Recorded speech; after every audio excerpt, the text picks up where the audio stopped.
What's going on, guys? We are working on the Jeep JK today. We replaced the exhaust manifold as mine cracked absolutely horribly, and they frequently do, unfortunately. So mine cracked right here underneath the heat shield of the factory manifold, so I couldn't even see it.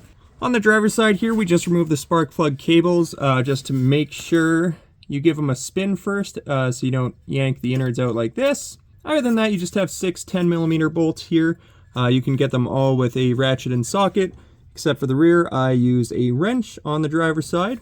If you are looking to do this at home, I would recommend getting some new bolts, gaskets, new bolts and gaskets, as these will tend to snap on the cylinder head, which is a very bad time. And then the collector bolts here, if you live anywhere near the rust belt, those will just absolutely explode the second you look at them. So smart to get those. This manifold is a Dorman, and they provided 2 new bolts for this as well.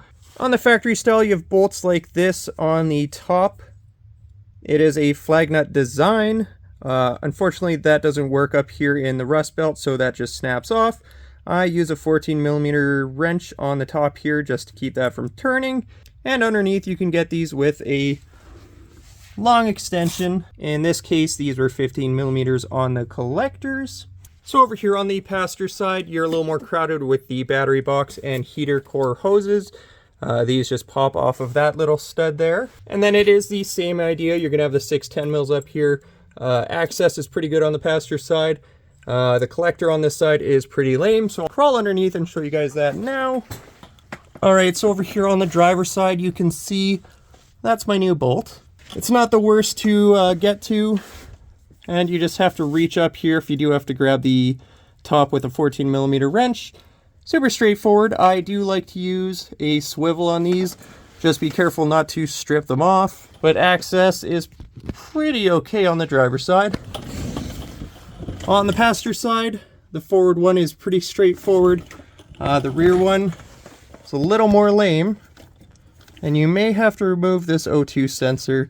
And that's going to be a 21mm or 7/8. Now when you're doing your manifold, you want to remember you want to loosen the outer ones first and work your way in. And when you torque it down, I get all the bolts in loosely on the collector as well as the flange up here. And you torque the flange to the cylinder head first from the inside out. And then once those are tight, you can cinch up these collector bolts, and that is it. You're done. Hope this helped you guys out. If you have any questions, just post them down below and I will try my best to answer them. Super straightforward. And unfortunately on these 3.8s, you're going to be doing this. So I hope this helped you guys out and saved you some time. It is totally doable at home on your own.